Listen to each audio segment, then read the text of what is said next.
Hey everyone, Rimsa's here. I've seen it countless times, good people with great intentions hitting a wall with their fitness. And you know what? Most of the time it's not because they're lacking motivation or not putting in the effort. The real culprit is often the plan itself, or the lack of a truly personal one. We get caught up in cookie-cutter programs we see online, jump on the latest Instagram trend, or flit from one shiny new plan to another without any real structure. This scattergun approach rarely leads to lasting results, and more often than not, it just leads to frustration and feeling like you've failed, when in reality, the program failed you. Designing a workout plan that genuinely works isn't about pushing yourself to the brink of exhaustion every single session or blindly following what someone else is doing. It's about being smarter than that.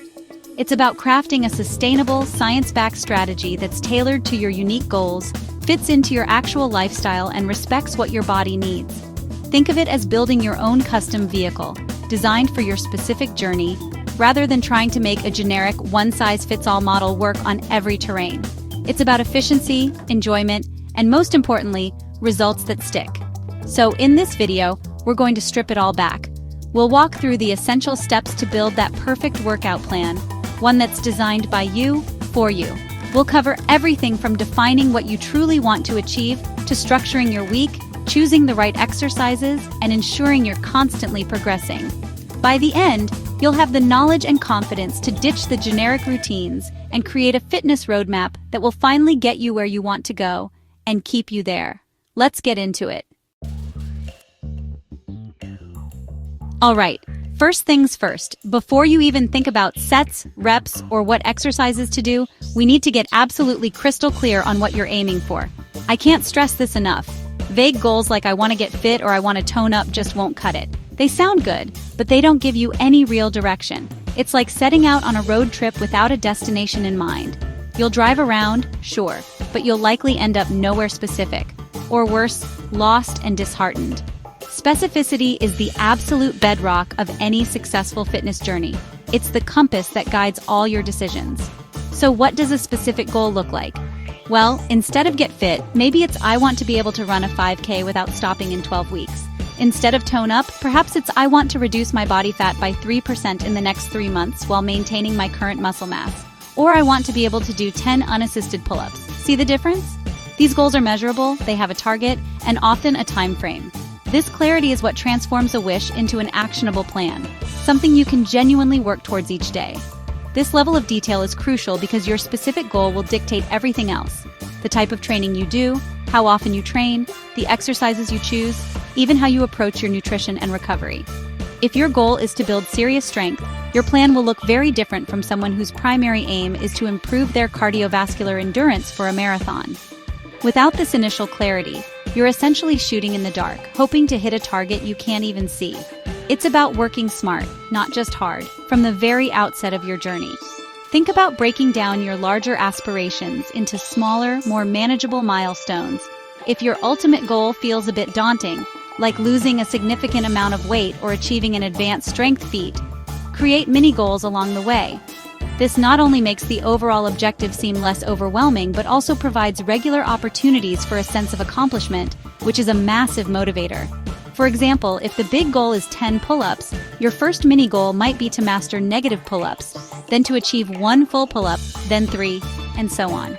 This process of defining your why also deeply connects you to your fitness journey. When you know exactly what you're working towards and why it's important to you, your intrinsic motivation skyrockets. It's no longer just about going through the motions.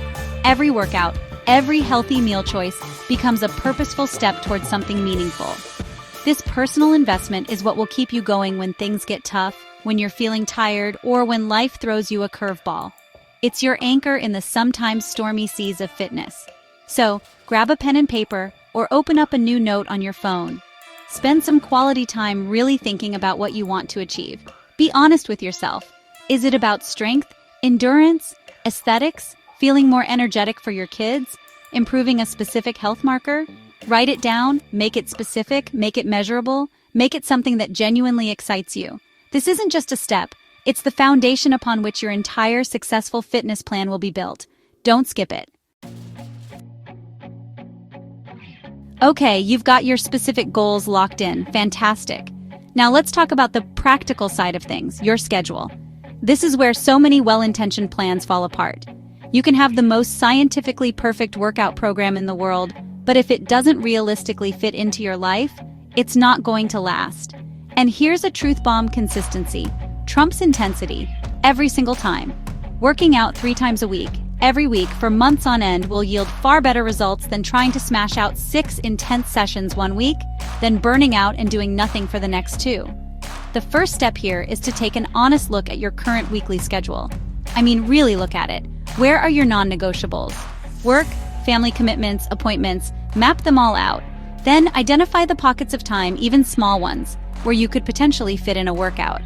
Maybe it's early morning before anyone else is up, perhaps during your lunch break, or in the evening after the kids are in bed. Don't just think about ideal scenarios.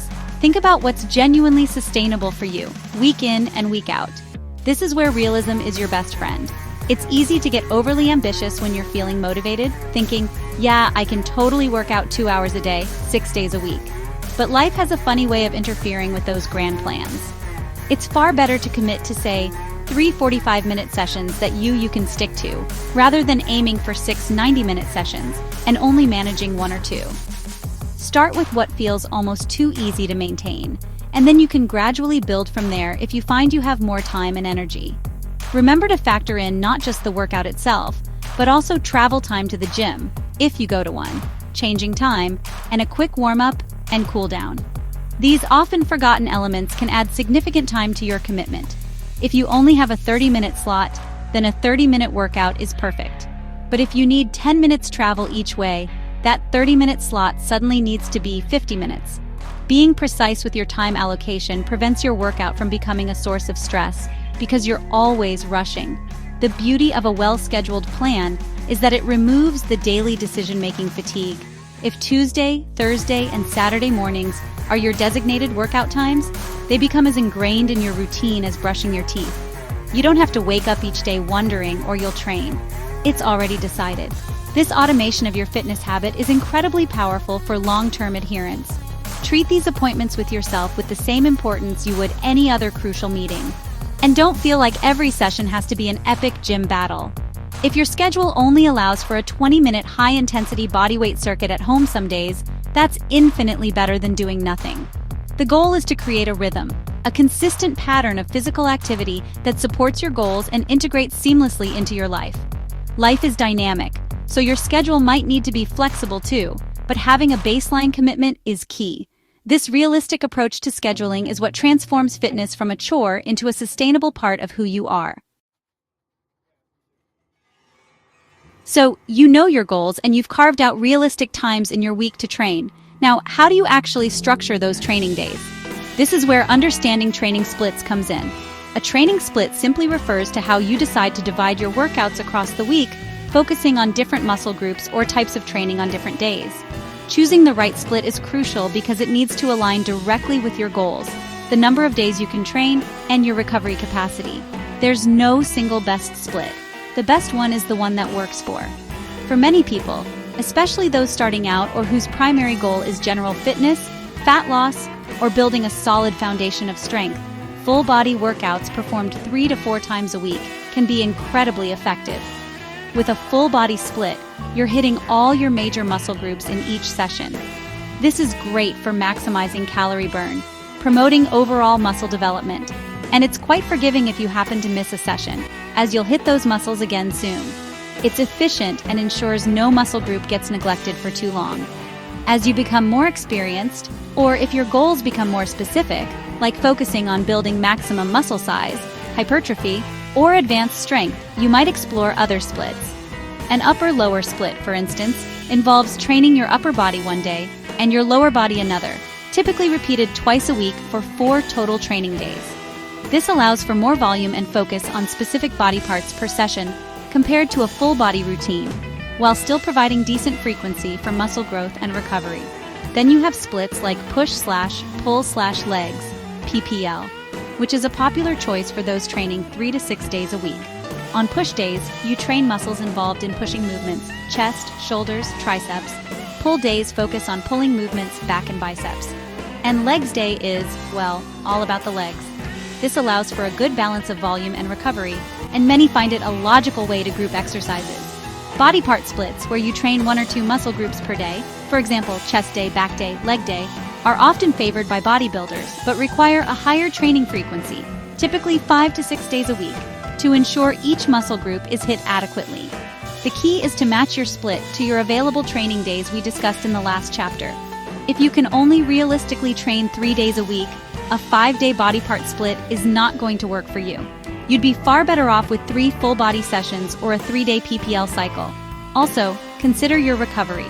If you're new to training, or if your life outside the gym is particularly demanding, stressful job, poor sleep, a split that allows for more rest days or less intense individual sessions might be more appropriate to begin with. Ultimately, the training split you choose should serve your primary goal. If fat loss is key, splits that allow for higher frequency and metabolic demand, like full body or circuits, might be ideal. If pure strength is the aim, a split that allows you to focus on heavy compound lifts with adequate recovery, like an upper-lower or a modified PPL, could be the ticket. Don't be afraid to experiment over time as your goals, experience, and circumstances change. What works for you now might evolve, and that's perfectly fine. The important thing is that your weekly structure is a deliberate choice, supporting your path forward. Now that we've talked about how to structure your week with a training split, let's get into the nitty-gritty of what you should actually be doing in your workouts. And if there's one principle I want you to take away about exercise selection, it's this: prioritize compound movements. These are the exercises that work multiple muscle groups and joints simultaneously, and they deliver the biggest bang for your buck in terms of strength, muscle growth, and overall fitness. Think squats, deadlifts, bench presses, overhead presses, rows, and pull-ups. These are your foundational lifts. Why are they so important? Well, for starters, they are incredibly efficient. Instead of doing 3 or 4 different isolation exercises to hit various parts of your legs, a single set of squats will work your quads, hamstrings, glutes, calves, and core all at once. This means you can achieve a very effective workout in less time. For those of us with busy schedules, that efficiency is gold. Plus, because they involve so much muscle mass, compound lifts are fantastic for burning calories, which is beneficial whether your goal is fat loss or maintaining a healthy body composition. Beyond efficiency, compound movements are brilliant for building real-world functional strength. The ability to lift something heavy off the floor, like a deadlift, or push something away from you, like a bench press, translates directly into everyday activities, making you more capable and resilient. They also trigger a greater hormonal response, think growth hormone and testosterone, compared to isolation exercises, which is beneficial for muscle growth and recovery. Your body is forced to adapt and get stronger as a whole unit, rather than just isolated parts. So how do you incorporate these into your plan? A good rule of thumb is to start each workout session with your main compound lifts for that day, while you're fresh and have the most energy. For example, if it's a lower body day, you might start with squats or deadlifts. If it's an upper body day, bench press or overhead press could be your lead-off exercise. These movements require a lot of focus, stability, and effort, so tackling them first ensures you can give them your best, maintaining good form and maximizing their benefits. Isolation exercises, which target a single muscle group like bicep curls or tricep extensions, definitely have their place. They are great for addressing specific muscle weaknesses, adding extra volume to a particular muscle group for aesthetic purposes or for prehab and rehab. However, they should generally come after your compound lifts. Think of compound movements as building the main structure of your house, and isolation exercises as adding the finishing touches and details. You need the strong foundation first. No matter your fitness goal, whether it's building muscle, losing fat, or just getting generally stronger and fitter, making compound movements the cornerstone of your training plan is a smart move. They lay the groundwork for progress, teach your body to work as an integrated system, and deliver comprehensive results. Focus on learning the proper form for these key lifts, be patient with your progress, and you'll find they are truly the most powerful tools in your workout arsenal for building a stronger, more capable you. We've covered goals, scheduling, splits, and the importance of compound movements. Now, let's talk about the engine that drives continuous improvement progressive overload. This might sound a bit technical, but the concept is actually quite simple and absolutely fundamental to making long-term progress in any fitness endeavor, especially when it comes to strength and muscle growth. In essence, progressive overload means gradually increasing the demand placed on your muscles over time. Your body is incredibly adaptive. If you keep doing the same thing, it gets good at it and stops changing. To keep making gains, whether that's getting stronger, building more muscle, or improving endurance, you need to consistently challenge your body beyond its current capabilities. If you lift the same weight for the same number of reps and sets, week after week, month after month, your body will adapt to that specific load and then hit a plateau. Progressive overload is the principle that ensures you're always giving your body a reason to adapt and become better, stronger, and more resilient. It's the cornerstone of getting results that don't just appear and then vanish. So, how do you actually apply progressive overload? The most obvious way is by increasing the weight you're lifting. If you benched 60 kilograms for 8 reps last week, this week you might aim for 62.5 kilograms for 8 reps, or stick with 60 kilograms and aim for 9 or 10 reps. Another common method is to increase the number of sets you perform for a given exercise. Perhaps you've been doing 3 sets of squats, and now you progress to 4 sets with the same weight and reps. These are straightforward ways to increase the overall workload, but it's not just about adding more weight or reps. There are other, more nuanced ways to apply progressive overload. You can decrease your rest times between sets, forcing your body to work harder with less recovery. You can improve your form or tempo, for example, performing reps with a slower, more controlled eccentric, lowering phase, which increases time under tension. You could also increase your range of motion, perhaps squatting deeper or pressing further, as long as it's done safely and with good technique. Even increasing the frequency you train a muscle group within reason and allowing for recovery can be a form of overload. The key is to make these increases gradual and sustainable. You don't want to try and add 20 kilograms to your squat every week. That's a recipe for injury and burnout. Small, consistent increments are the way to go. Listen to your body. Some days you'll feel strong and ready to push. Other days you might need to maintain or even slightly reduce the load to focus on form. Tracking your workouts, which we'll talk about later, is crucial here, as it allows you to see what you did previously and plan your progression for the next session. Progressive overload is a journey, not a race. There will be periods of rapid progress and periods where gains come more slowly. The important thing is to have a strategy for continually challenging yourself in a smart, structured way. It's this consistent, intelligent application of stress that signals your body to adapt, rebuild, and come back stronger. Without it, you're just spinning your wheels. Embrace the challenge, make small steps forward, and watch how your body responds over time. Let's talk about cardio. For some, it's a beloved part of their routine. For others, particularly those focused on strength and muscle gain, it can feel like a necessary evil or even something to be avoided for fear of killing gains. But the truth is, cardiovascular exercise, when incorporated intelligently into your overall plan, offers a wealth of benefits for everyone, regardless of their primary fitness goal. It's not the enemy of gains. It's about finding the right type, amount, and timing to complement your efforts. The primary benefits of cardio are, of course, related to heart health and endurance. A strong cardiovascular system is fundamental to overall well-being, improving blood flow, lung capacity, and reducing the risk of various chronic diseases. But beyond that, cardio can significantly aid in fat loss by increasing calorie expenditure. It can also improve your work capacity and recovery between sets during your strength workouts, meaning you can train harder and more effectively in the long run. So it's not just about burning calories, it's about building a more robust and efficient engine. There are generally 2 main types of cardio people talk about: LISS, which stands for low intensity steady state, and HIIT, which is high intensity interval training. LISS involves activities like brisk walking, light jogging, cycling, or using the elliptical at a consistent, moderate pace for a longer duration, typically 30 to 60 minutes.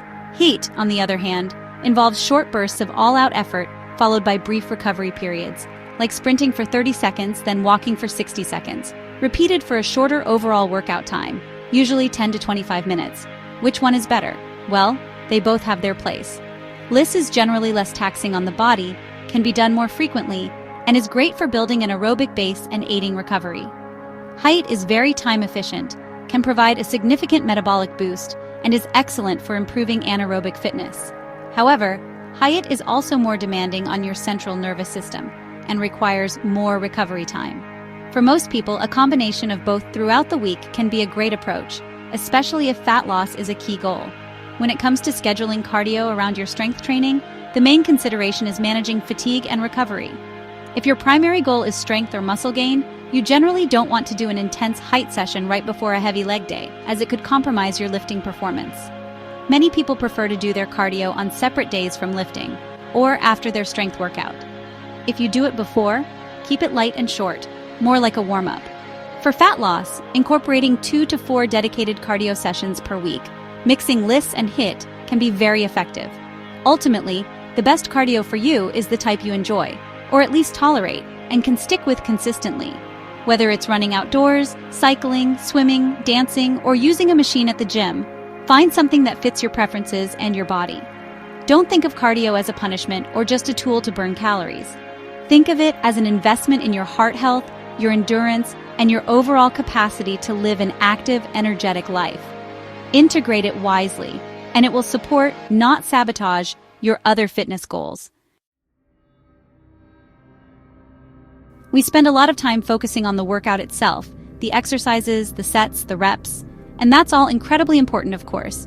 But what you do just before and immediately after your workouts, as well as your broader approach to mobility and recovery, is just as crucial for long-term success, injury prevention, and maximizing your results.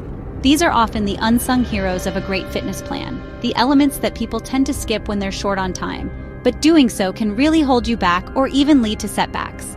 Let's start with warm-ups. Think of a warm-up as preparing your car's engine on a cold morning.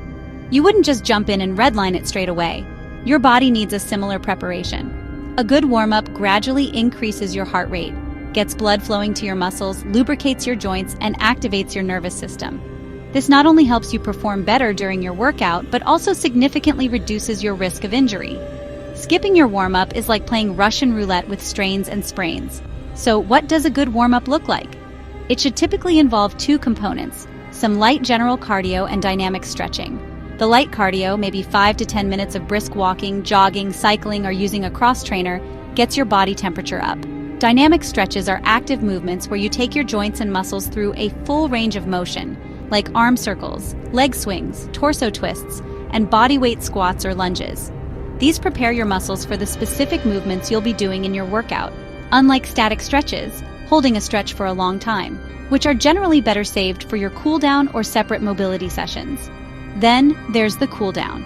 Just as you ease into a workout, you should also ease out of it.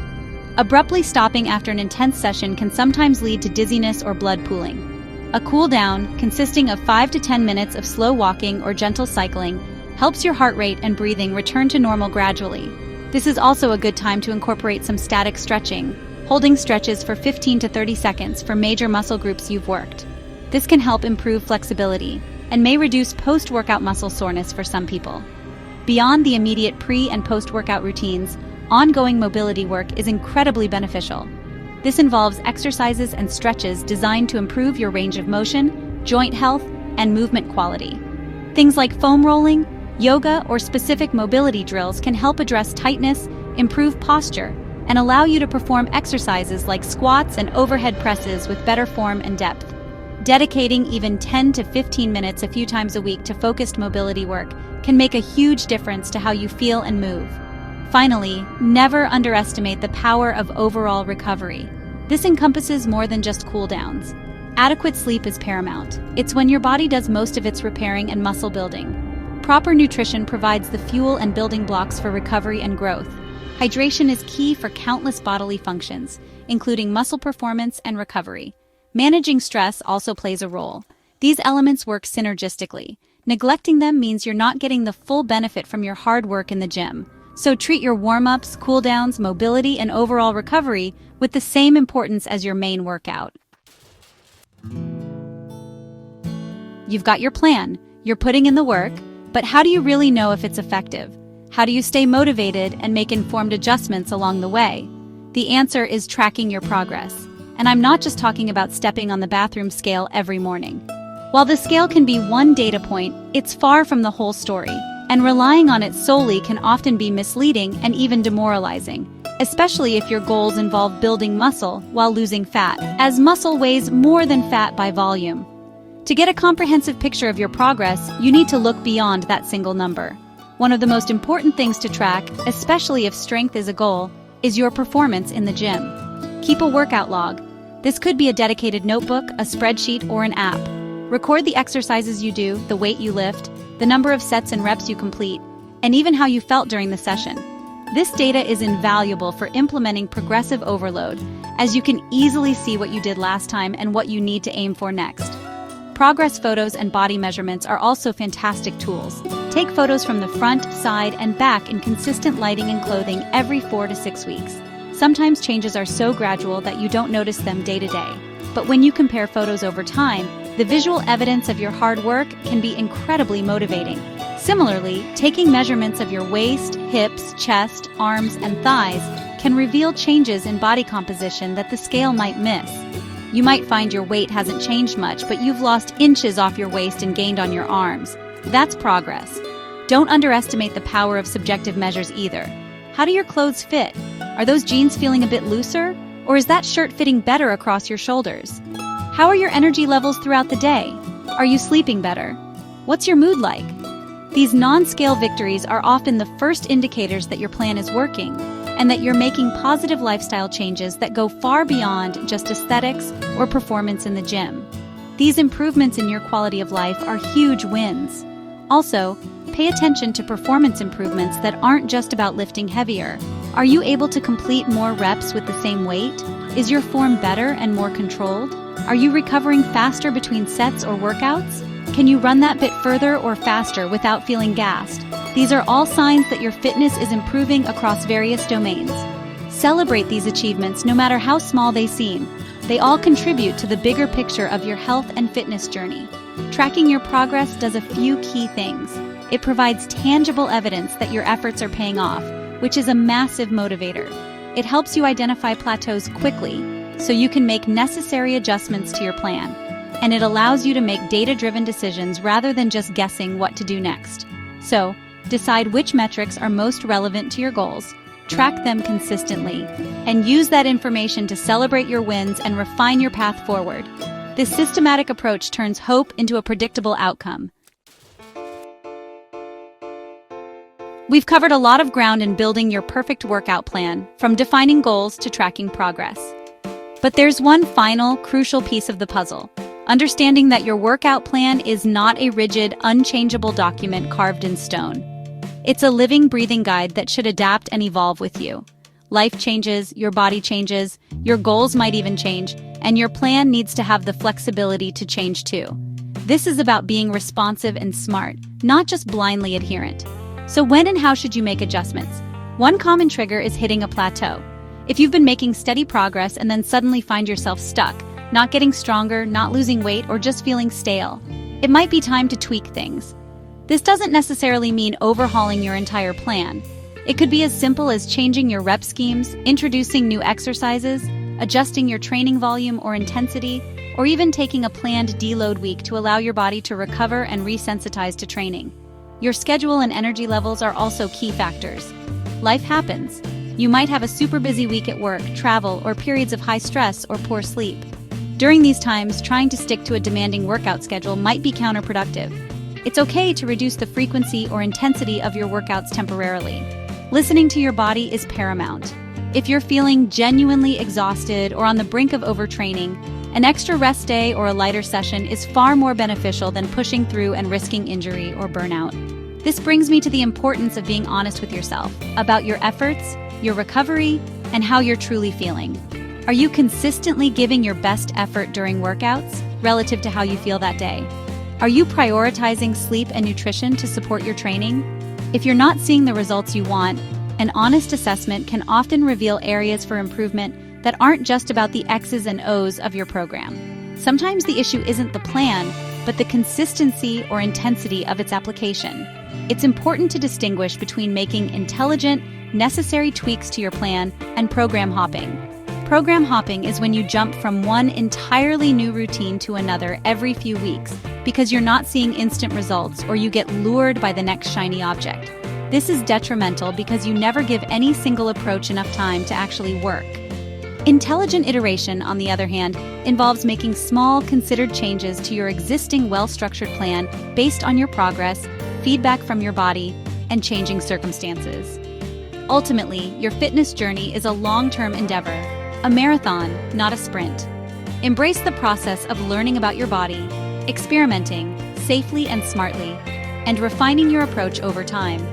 The perfect workout plan for you today might not be the perfect plan 6 months or a year from now as you get stronger, fitter, or as your goals shift. Stay curious, stay adaptable, and remember that the most effective plan is the one that you can stick to consistently, enjoy, and that continues to move you closer to becoming the best version of yourself. So there you have it, a comprehensive guide to crafting a workout plan that's truly your own. We've moved beyond the one-size-fits-all mentality and delved into creating a smart, sustainable strategy that aligns with your specific goals, your lifestyle, and your body. Remember, the most effective program isn't about grinding yourself into dust. It's about intelligent design, consistency, and listening to what your body is telling you. You now have the tools to build that foundation for lasting fitness success. The power is genuinely in your hands to stop jumping from trend to trend and instead build something that works for the long haul. Take these principles, defining your why, scheduling realistically, choosing the right split and exercises, applying progressive overload, and tracking your unique progress, and start putting them into action. Don't be afraid to experiment a little, to learn, and to iterate. This is your journey, and the process of designing and refining your plan can be just as rewarding as the results themselves. Believe in your ability to create something amazing for yourself. Now, I'd love to hear from you. What's the biggest challenge you face when designing a workout plan? Is it finding the time, knowing which exercises to choose, or staying consistent? Drop a comment below or share your experience. Let's create a supportive community right here, helping each other on the path to smarter, stronger fitness. Your insights could be just what someone else needs to hear. Thanks for watching, and I'm excited to see you build the strongest, healthiest version of you.